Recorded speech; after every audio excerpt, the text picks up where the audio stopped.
All signs are pointing to the Necromancer being super popular as a first character choice once Diablo 4 comes out in June. We're so close to the launch right now that I want to create a set of videos where I essentially detail each one of the builds that I will use for each one of the characters when I eventually play them during the launch of the game. Now, as I mentioned with my barbarian build from yesterday, which you should absolutely check out, see these builds that I'm doing for each one of the classes not as end game builds, but rather as good foundational builds for you to essentially start working towards or from as you work your way to max level. Due to the fact that none of us have been max level yet, at least nobody that is talking about it, we don't know what is going to be the best or the most powerful. There are tools available right now and we can theory craft it, and I have done so, but we really will only know when we can put it into practice and actually play the game. So therefore, I wanted to put out something that would give you a strong place to start from, and then obviously you will change it and add things onto it and make it better as you play your way to level 100. Now, in the case of the Necromancer, in my opinion, the climb to 100 is probably going to be the easiest if you play a minion based Necromancer, meaning you summon as many as possible skeleton warriors, skeleton mages, and of course your golem, and you use this essential skeletal army or undead army to basically just mow your way across every area and clear everything out as fast as possible. The efficiency in this build, of course, comes from the fact that you have so many sources dealing damage to the enemy, while at the same time also you are hidden in the pack and essentially can also avoid a lot of damage which could come your way. And the reason why I don't think this is going to be fantastic at max level is that your minions are very susceptible to massive AoE slams or AoE clears, and I'm sure that there's going to be a ton of that shit in the end game, or when you're going into like nightmare dungeons and you're fighting enemies that essentially blow nukes and stuff at you and blow up the screen and everything like that. That's probably going to kill all of your minions a lot, and I think that it's going to be maybe a bit frustrating to keep a minion army alive in that case, and then probably Spellslinger Necromancer would be the best. But I digress. Today we're talking about the Minion Necromancer. So starting us off with skills and the skill tree, first and foremost I want to mention the fact that you have to bear in mind that if you are playing minion based Necromancer, 2 of your 6 buttons basically go towards that alone. You have one button that's dedicated to summoning your skeletons and also the effect that you get from pressing that, and then you also have another button that is for your golem and the effect that you get from triggering that. So that leaves us with 4 potential skills that we can put in here, and it's for this reason that I actually don't use a ultimate in this build. Now, you could swap an ultimate out for any of the other 4 that I'm going to mention, but in the end what I chose to do and what I did in the beta with this build is that I optimized it in such a way that I used as many AoEs as I possibly could. These AoEs either were very good at healing me or they were very good at empowering my minions to deal additional damage. But starting us off with our basic skill, we're using Decompose. Now, Decompose is good for 2 reasons. First of all, it generates a shitload of corpses by default. This is really good because it was recently announced that Necromancer or Minion Necromancer would not be as spicy as it was during the betas, and that your minions would die, I guess, a little bit easier now. So we're gonna need more corpses, so we need something to generate those corpses. Now, if you take Acolyte's Decompose, this also gives you another way to ramp up the damage, as anything that you hit with Decompose, your minions are going to be able to deal more damage too. Our first AoE is Blood Surge, and I choose Blood Surge simply due to the fact that, first of all, it's a pulse around you, so it's a last-ditch effort to protect yourself from damage, and then at the same time, Blood Surge is really good at converting damage that it deals to enemies into HP for you. So just a fantastic skill all around to keep yourself surviving longer, and as mentioned, since this is an AoE around you, as the enemies start making their way through minions, your minions are going to chew through them, and whatever gets to you is going to be fairly weak, and you could potentially just finish it off with Blood Surge. Now, our second AoE here is Blight. Blight is phenomenal because if you pick Supernatural Blight here, that's going to give you another way to essentially increase the damage that enemies take from your minions.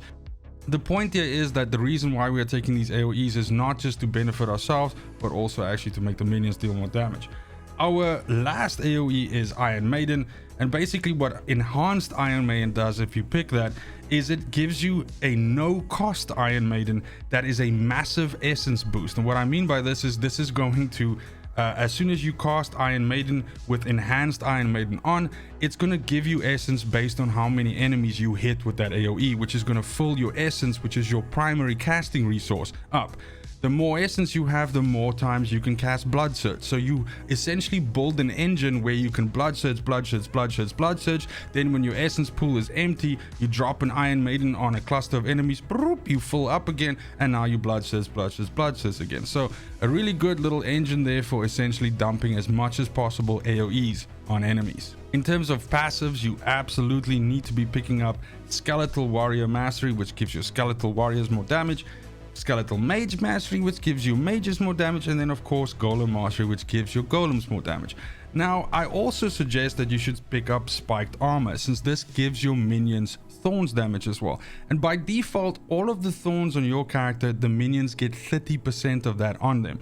Now, thorns on all of your skeletons and your golem is going to start having a profound effect once you stack your own thorns high enough, because not only are your minions dealing a huge amount of damage, but any damage they take when an enemy attacks them, they just deal thorns damage back to those attackers as well. Only 30% though, but we are going to find a way in which we can increase that as well. So just like we saw thorns being good in certain other characters like the Barbarian, it is really good here as well, and actually combos exceptionally well with the minions. Now, as mentioned, the combat flow here is essentially you just moving through the room. You have your minions walking with you like a massive crowd, and as you get into an area where there are enemies, you simply lead with your outgoing AoEs like Blight and Iron Maiden to fill up your essence pool. Your skeletons, your golem, and everything will immediately charge and start killing the enemy, and then you can either hang back or you can just walk forward and pulse out your blood surges until you're empty, and then just simply start it all over again by using Iron Maiden. This is really efficient, and the minions really do carry this build very hard, especially once we start slotting some awesome legendary aspects onto them. However, before we cover those juicy legendary aspects, let's talk Book of the Dead quickly.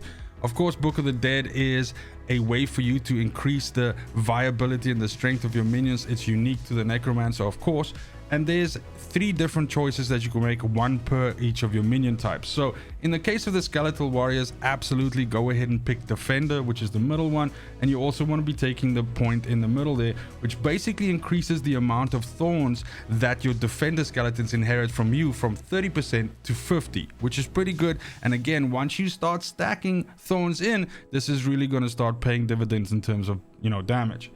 In the case of the skeleton mages, unfortunately there's no thorns upgrade for them that we can pick. However, what we can do is we can go with the cold path in the middle, and again we can take the first item here, which says each time your cold mages deal damage with their primary attack, you gain 2 essence.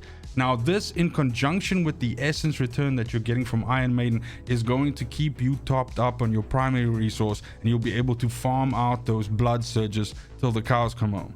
Last but not least, on our golem, we should be going with Bone, which is your first choice here. We take the option in the middle here, which basically gives your golem the same effect as those Defender skeletons by increasing the thorns damage that it inherits from you from 30% to 50%, but at the same time it also gives that golem 10% increased life. And when it comes to legendary aspects, and one of the reasons why this is such an awesome build is that you have so many options to choose from, and all of these are really good. But right off the bat, 2 you should keep your eye out for are the 2 legendary aspects that increase your summon limit. When it comes to your skeletal mages, it can be increased by up to 2, and when it comes to your skeleton warriors, the same thing, increased up until 2.